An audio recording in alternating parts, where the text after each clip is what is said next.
just want to do a quick update on the, ongoing protest that's happening in Ottawa. And you know what? Yesterday I just kind of glossed over the fact that there were people with mean flags out there at the protest. They were just all, I don't know, in weirdly pristine, and in comparison to a guy, I tried to do some research on the license plate.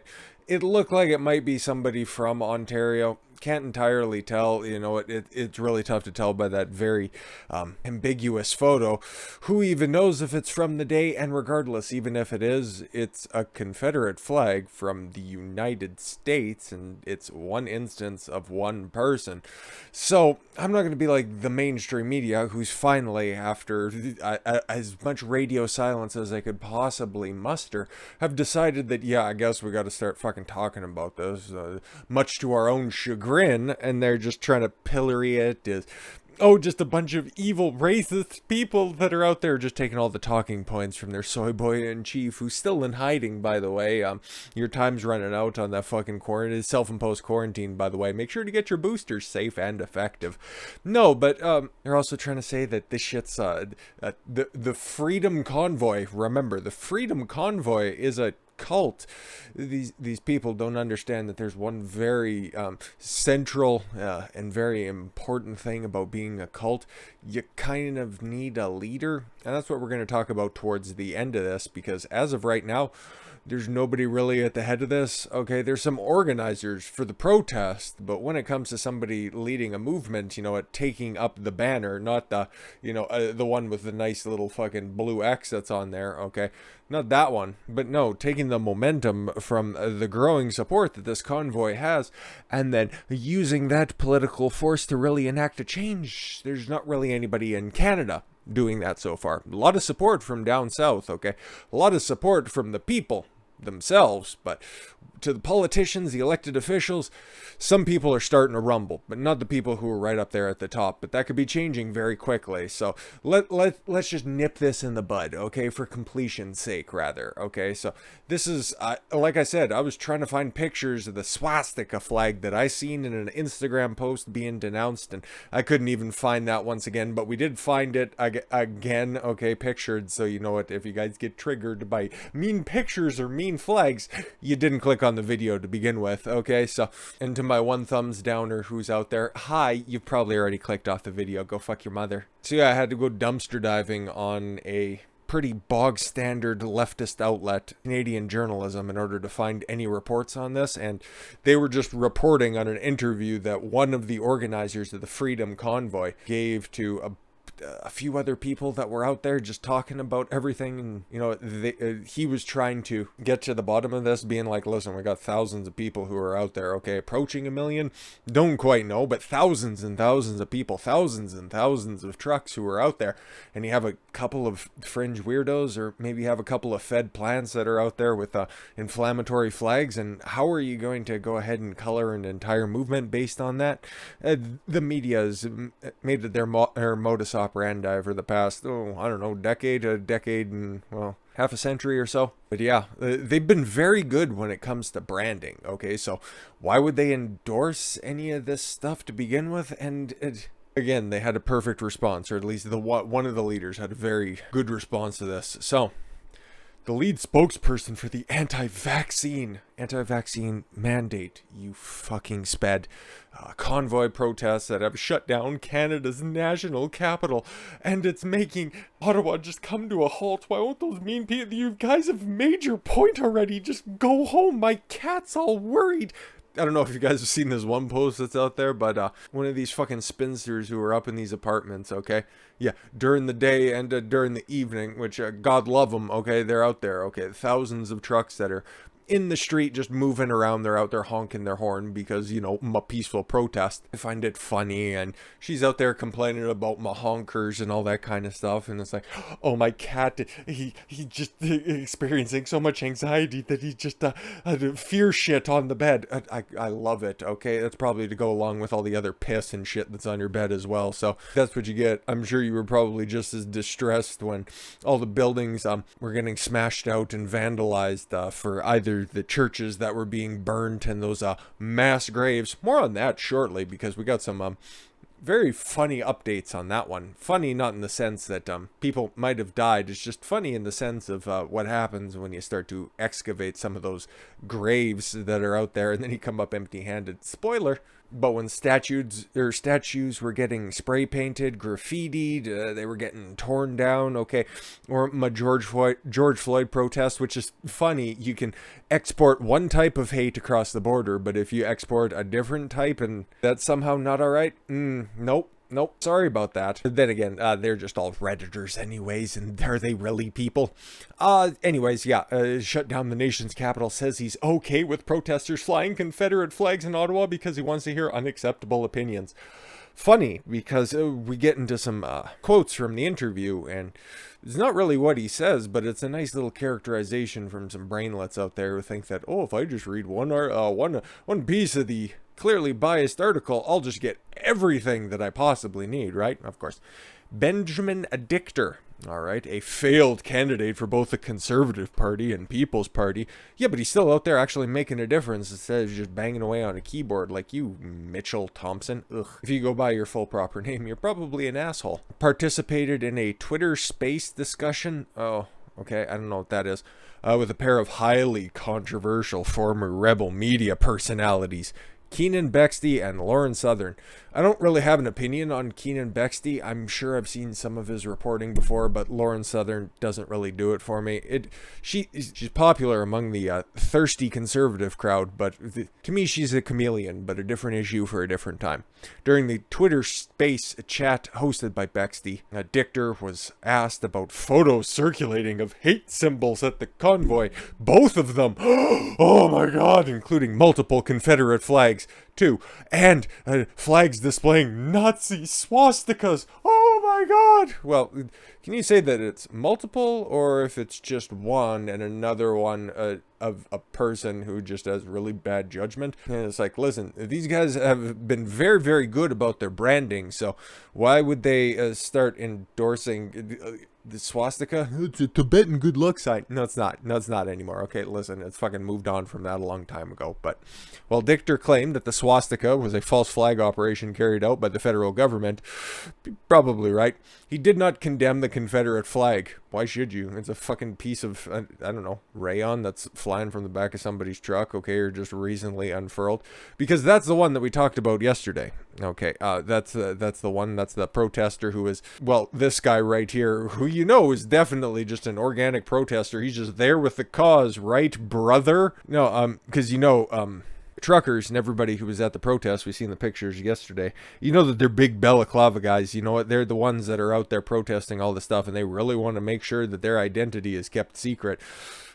Okay, nothing funny about that at all whatsoever. So that's the guy who had that one. So it was a specific trucker brand Confederate flag. So yeah, definitely organic. And weird how he would specifically have a photographer right in front of him when he's in his very organic trademark protester stance. But whatever, that's totally fine. Okay, even if it is organic, whatever, what does it really mean in big bold letters? And then a guy with a Dodge and a Confederate flag. I fucking live in northern Alberta, okay? I've seen goofier shit on the back of a Dodge driving up and down the road every fucking day. So is it really that offensive to me? No. Is it really offensive to anybody in Canada? What the fuck does the Confederate flag of the southern states 100 and some odd fucking years ago in another country really have to do with Canada? And that's kind of the tack that they took on this one. I was laughing at the ridiculousness. It's hysterical, the convoy organizer said. They're trying to scare people because fear is the strongest emotion of persuasion based. Let's assume that there were guys who did have a Confederate flag. Well, there's 2 pictures of them right now, and it's big, it's scary flag. They believe in the Confederacy of the states' rights in a foreign nation. I don't care. I'm not here to police people's ideas. Exactly. Like, fucking obviously. Referencing Prime Minister Justin Trudeau's thankfully he's been able to survive his scare with COVID so far. Speedy recovery there, J-Dub. claims that the convoy includes far-right extremists with unacceptable opinions. No. He wasn't talking specifically about the far-right extremists, who he just loved to say is everybody a part of the convoy, but when it's thousands strong and it's approaching like 1 million people that they've probably seen and probably have had greet them along their travel from British Columbia all the way to the nation's capital. You could probably say 1 million people. I don't think that would be terribly wrong. You've seen the different pictures from their different stops along the way, and both sides of the roads are normally just lined with thousands of people, so it's not necessarily a fringe minority. And then continuing to just drag up the far right, which they never really define what that is, or the alt-right that's out there, the big scary alt-right, which was popular for like a minute a long time ago. And popular is a very loose explanation of what the fuck it actually was, because it's just kind of degenerated into a pejorative used by just weirdos in the media. So whatever. Okay, so it was just the convoy includes far-right extremists with unacceptable opinions. Dichter suggested displaying the Confederate flag, a symbol associated with support for slavery, could be a good thing. No, he didn't. That's just the way that you're framing this. I want to hear unacceptable opinions because I want to challenge them. Yeah, spoken like a true extremist there. Very far right by just wanting people to express their freedom. Okay, just wanting them to express their free speech principles. Yeah, big Nazi right there. Yeah. Oh yeah, but here's a picture of the swastika flag that was out there, accompanied by a bunch of. Have a picture of it, and I'm not really a Nazi flag or a swastika aficionado, but isn't that backwards though? I'm not entirely sure. It's not the picture that's been flipped, because the rest of the flags are flying correctly, but isn't that pointing backwards like in the traditional Tibetan sense? And then you got the other one off to the side. You might miss it at first glance, but you have somebody flying a Canadian flag upside down with a swastika on it. I don't know, trying to infer that the vaccine mandates are totalitarian in discipline. I don't necessarily disagree with that. I just think that it's probably a poor choice, but again, it's your decision to make, and it's totally in line with why these truckers are down there and why the support is mounting for them. They just want the right to express themselves, okay? They don't want to have the government tell them what to do, a la 1940s Germany, a la the Soviet Union, North Korea, China. All of those other places. Could have picked any of those flags, but you're probably fine with those ones, so you wouldn't want to report on them anyways. But you know what? You have all of those truckers that are down there, those goddamn dirty honkers displaying their Confederate flags that are associated with slavery. So what are they out there doing? Are they ripping people out of their offices? Are they just hanging black people from trees? Now they're doing like literally the most Canadian thing you can possibly think of. Just holding pickup hockey games in the street, because guess what? They have over $10 fucking million in their GoFundMe. Round of applause for that. That's fucking impressive as all hell. But they could be there for as long as it takes. Long as it takes. And you know what? Hey, it's really looking it's going to be tough to get out of Ottawa here in the next couple of days, because I was just taking a look at the weather there, and it's beautiful. A great day for pickup hockey, right? It's -8, which is totally fine. The wind is it's fairly all right, and at the time I'm recording, it's 20 after 4 here in Alberta, so it's 20 after 6 out there. So the sun's probably setting at this point if it's not already down completely. Earlier in the day, it was somewhere closer to around freezing, and then in the next couple of days, oh no, they have a special weather advisory. Oh, they're going to be getting a whole bunch of snow. It's going to be above 0. It's just going to be really tough to get out of there.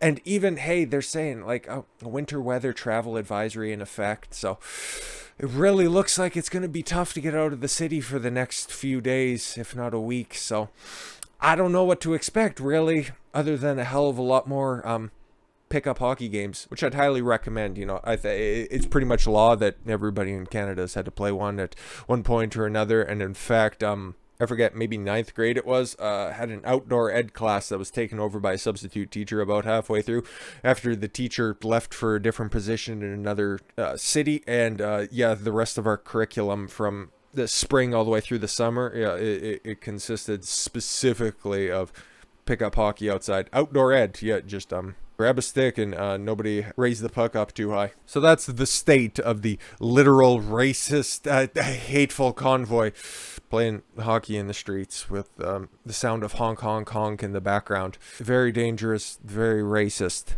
But finally, some of the elected officials have started to take notice. Like you got our boy Petey Poilievre, okay, who, God willing, might be in the upcoming running for being the leader of the Conservative Party. Like I said, God willing, but says the tide is turning towards freedom after Quebec drops plans for unvaxxed tax. Yeah, that happened as well. Been talking about the downfall of Quebec here for a minute, and it looks like they're starting to take notice of the fact that there was a lot of those Quebecois flags that were out there. The flag of Quebec, I'm not the fleur-de-lis. I'm not entirely sure what it's specifically called or not, but that's the official provincial flag of Quebec. It was out there in mass, and Francois Legault, the premier over there, just finally figured out it's like, oh, we can only be so tyrannical until the people start to push back, and God forbid we have all of those stinky Anglophone truckers come over here and they start to protest. We can't be having that, so we're not going to be taxing you guys anytime in the near future. Maybe we'll try it again next time something else more scary comes along, but hey, we just already fucking locked you inside your house from the hours of 8 in the night until 8 in the morning. But then hey, guess what, I guess taxing you was a bridge too far, huh? But there was a discussion about this. The topic of the convoy was brought up in the House of Commons. None of the leaders of the parties were there to speak on it, which is just fucking weird because obviously you have Trudeau out there on the run, and Erin O'Toole, I don't know, is out there with him, drilling holes in the walls at about hip height for him. I don't know specifically about what he's doing, maybe just being a bald-headed footstool, but regardless, Candice Bergen, who is one of the top conservatives in Parliament, she made a statement on the convoy. She seems to be in support of it. Pierre Poilievre seems to be along the same lines as well. All of his statements, all you need to do is just look at everything that dude says, and it's based out of his fucking mind, which is just incredible to see from a Frenchman. But you got Candice Bergen over here, which I know we're going to hit a twofer on this one, me giving props to a Frenchman and a woman. Okay, listen, okay, it's February 1st, okay, Black History Month, okay, and that later, or somewhere along the way, I'll probably big ups to a minority as well. I know, we're just turning over a new leaf. I'm taking this, a Black History Month, very seriously. Sure. Racist shit. What was her stance on this? Well, Conservative MP Candice Bergen and Liberal MP Marco Medicino, who is the leader of the Liberals in the stay of Justin Trudeau for the time being. I got so many goofy positions in the House of Commons, it's tough to keep them all straight. He's the House leader for the majority party, which is in control of a minority government. Don't try to think about it too much. It's kind of stupid. But yes, they exchanged words during the first question period back since the holiday break. I hope you enjoyed your time. Imagine that, getting like 2 months off, making 6 digits off the back of the Canadian taxpayer. It's a fucking great gig if you can get it. Tempers flared during the bout of words after Medicino said that there was a difference in free speech and hate speech. Oh my God, no there isn't, but it's nice that you can make up your own words. And Bergen's response, which listed multiple incidents of hateful acts that should be condemned. The context about which the trucker Freedom Convoy with Medicino accusing the truckers of desecrating war memorials. What? No, you got that wrong. If you're thinking in the mind of of protests that have happened over the past 18 months or so, those were the ones beforehand that were spray painting cenotaphs, that were spray painting war memorials. This one right here, these are the guys who overwhelmingly support the armed forces. These are the people who would be wearing red on Fridays, which is a Canadian thing to support the armed forces that are out there. But here's what this Kraft Dinner Wop had to say. I think we all support free speech in this house. You're part of the Liberal Party of Canada. You don't. You really don't. So there's the first lie. But there's a big difference between free speech and inciting violence. You're right. Can you point to anybody who's done that? No? Oh, okay, cool. It's just easier to say it. I'd hope my honorable colleague would denounce that in the clearest terms. Say what I want you to say, because those truckers are racist and they just need to go away. Of course, we all condemn hateful and destructive acts by few at any protests, whether it's the beheading of the head of the Queen of Victoria in Manitoba, tearing down the statue of Sir John A. Macdonald in Montreal, or wearing flags or putting flags on Terry Fox. All of those were done last summer. But what was the statement from the Liberal Party on that one? Yeah, exactly. Whether it's burning churches, oh, so many of those, or whether it's wearing blackface, that sucks. I wonder who she's referencing there. I don't know. And to be fair, maybe Justin Trudeau's not hiding. Maybe he's just sitting right back there in the backbench of the Liberal Party. We all know he's a master of disguise, and he just loves his get-up, so he could just be there right now, just hiding in plain sight. Who fucking knows? Whether it's Hezbollah flags, which explicitly say one of their founding principles is the eradication of all the Jews, so no, that's fine, or Nazi flags, we condemn it all, said Bergen to applause. Yup. And her supporting Canadian truckers right there. So that's the conservative side of this. That's the conservative constituency that's out there. So obviously there's no members of the Green Party. The NDP and the Liberals is the same fucking kissing cousins party, so they wouldn't have a conflicting statement on that one. So there's a growing sentiment, and it's like the Conservatives start to realize it's like, oh fuck, we really just have a gift of a political movement just right there being served up to us on a silver platter. Okay, you're starting to get the heads up from different very successful heads of state that are riding the wave of the populist sentiment out there. Just telling you, literally, it's there for yours. It's there for you to take, okay? It's yours for the taking, if I could just get the fucking statement right. But you got based Ron DeSantis down there. The truck, yeah. What do you think he's referencing? You just tweet out a picture like that. I don't know, truck, yeah. I don't know, do with that what you will. So what does Erin O'Toole have to say, the leader of the Conservative Party? Listen, everybody else in your party wants you to just support the fucking truckers, the people who actually voted for you, because the people who voted for the NDP and the people who voted for the Liberal Party, they are centralized in the big fucking cities, okay? The big cities, okay? The GTA area, specifically the Liberal Party. That's the only place that they got votes, and that's the only reason that they have the biggest party. They have the plurality of seats in the House of Commons, that they can form the minority government that's out there. Everywhere else across the country, a few places in the Lower Mainland and Vancouver voted for NDP. Okay, I think one seat in the center in one of the most gerrymandered little districts in all of Edmonton voted NDP. And then you have to skip over Saskatchewan, Manitoba, and then go down to that little fucking cesspool, just that little dangly bit off of the dick of Ontario and into Quebec to find any other support out there for one of those left-wing parties. And now specifically along the Trans-Canada Highway, which would have bisected Calgary, Winnipeg, Regina, Saskatoon, sorry, my mistake. Saskatchewan's just such a weird little place. All of those places that would have the biggest Liberal support, they were turning out in the thousands. So there's also pictures of a huge protest that happened in Edmonton specifically over the weekend. Thousands of people turning out right at the legislature. So the ball's in your court, Erin. Now what do you do on that one?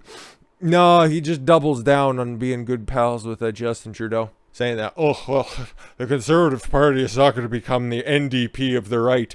Whatever the fuck that means. You're not even doing a good impression of the Liberal Party of the left. You don't even have an identity. You're supposed to be a true blue conservative. Oh, I've got hard-working genes. You come from Greater Toronto area yourself. You wouldn't know a backhoe from a grader, let alone how to put on a pair of coveralls and adjust the hard hat. So you have no idea what you're talking about, my dude. That's why, you're going to be facing a leadership review.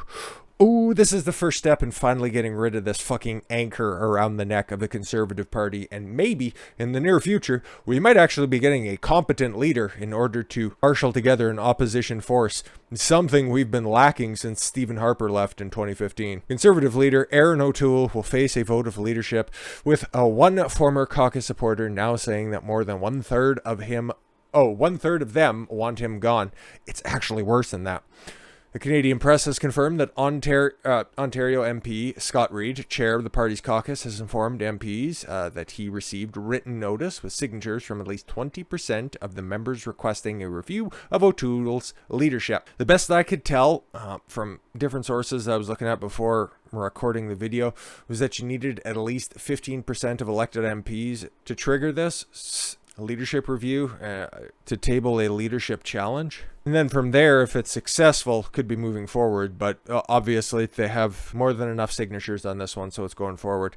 The process MPs are following is outlined in the Reform Act, which gives the party caucus the ability to trigger a leadership review after last year's election loss, where, you know what, hey, if he was actually taking the temperature of the room, O'Toole should have just bowed out gracefully. It's like, okay, listen, I know we're trying to mount something here, and I guess I'm just not the guy who's in charge. I guess I'm not the guy who's supposed to be leading this one.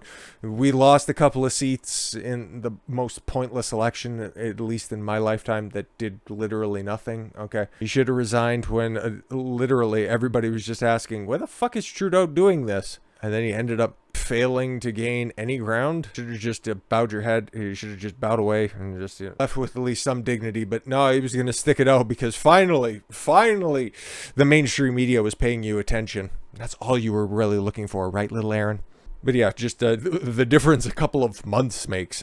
After last year's election loss, the Conservative caucus gave itself a power to vote on O'Toole's leadership, a measure the leader described as a welcome exercise in accountability. But now he doesn't like that. It's like, no, I'm not going anywhere. No, you can't make me. I'm here. I'm not going anywhere. Everybody likes me, except for the people in my party and the people who would normally support the Conservative Party. But I'm not going anywhere. You can't make me. Actually, they can. Conservative Party leader Erin O'Toole released a late-night statement via social media.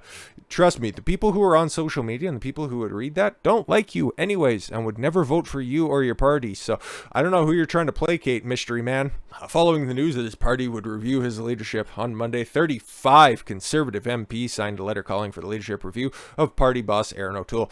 The letter requires Conservative MPs to vote as soon as Wednesday's caucus meeting. That's tomorrow. Fucking A.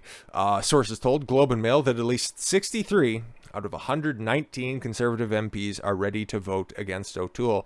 I don't know, because in the previous article, okay, which of course frames it nicely, and I just like to use the Epoch Times. It's where I do all of my general aggregation, as you guys have probably noticed. 63 out of 119 seems to be just a touch more than about 30%, or 1/3. It seems a little bit better than a half, actually. And that's just what they hear through word of mouth, and not necessarily saying that they talk to everybody, all 119 Conservative MPs. I'm sure not everybody would vote for him, okay? I don't think he himself would vote for it, but we'll see how this goes from here. I love it. O'Toole said that the party had a choice over which direction it wanted to go down. One of anger. Here's this fucking statement, this dumb shit. There are two roads open for the Conservative Party of Canada. There's a fork in the road. I'm going to drive right down the middle. One is a road of Randy Hillier and Derek Sloan. I'm not entirely sure who Randy Hillier is, and again, it's not that important because he's just trying to pin him to Derek Sloan, who is another one we talked about before on the channel. Derek Sloan was kicked out of the Conservative Party after a donation was made to his campaign effort by somebody who talked about neo-Nazi talking points before. Didn't necessarily endorse them, he just spoke about them before, and he gave money to his campaign anonymously, okay? So that was apparently grounds enough to remove him. So that's what he's talking about there. That's the type of person Erin O'Toole is. It is angry, negative, and extreme. People who can actually raise money, yeah, that must be different to you. Because normally you just take it from banks and subversionist liberals. It is a dead end. One that would see the party of the Confederation. Oh, what a racist. Now, become the NDP of the right. Now, in Canada, it's weird. And maybe that's why those people were flying the Confederate flag. Because when Canada became its own independent country, it did so under the Confederate model. So, again, he's so out of touch. You can read the Twitter feed, but I only have so much time to go around and so many brain cells to donate to this fucking vapid sack of shit. the other road is to better reflect the Canada of 2022, to recognize that conservatism is not organic, not static, and that a winning message is one of inclusion, optimism, ideas, and hope. Dude, you have no idea what you're talking about. One thing that sits at the bottom of conservatism, okay, or whatever your idea of conservatism is this whole idea that inclusion, diversity is our strength, makes a conservative just sick to their fucking stomach, because the people who talk about that type of stuff are hateful, evil people. They're the ones that you talked about before. Oh, diversity is their strength, which is just now open code for just open season on white people. Let's just be fucking fair about this. Let's be honest about this. So if you're trying to use the talking points of these fucking conservatives from, what, 2012, okay, just adopting old leftist talking points, like it just, oh, look at how much we've changed. Will we finally get the adulation of the left and the mainstream media that's out there? No, you won't. Just fucking flip parties, okay? Just be Chris Christie, just be John Kasich, okay? Nobody likes you, nobody wants you around, just fuck off. Just go take a fucking correspondent position for CBC and buy enough turtle wax for your fucking dome so everybody can see you better on television, but nowhere near the Capitol. Just fuck off. We'll just jump ahead a little bit. I will accept the results of the vote. The signers of the letter must accept it too. Sounds like a threat. They brought it and they'll have to live with it. Yeah, scope and see, you fucker. So we'll see where this goes. If there's any news to report on it tomorrow, that would be great. Or if a few more of the politicians that are out there just decide to follow the model of Scott Moe and start to remove restrictions, okay, or even, like I said, big ups to Francois Legault for rolling back at least the unvaccinated tax. Now you have a whole bunch more work to do out there, Franny. The first step is normally the hardest. So if we have any more news on that, we'll be talking about it tomorrow. But unfortunately, this fucking video just got monumental in length. But I got a lot to say on this shit because it directly affects me, and it looks like we're finally fucking winning. So I'm very optimistic about this. So let's talk about some shit that'll probably get stuff taken down on the channel. Let's talk about the big dirty I word in a bit. How about that? And with that said, thank you all very much for the gift of your time. I've been Doc Consuelo. I want you to follow your gut and get after it. Take care, everyone.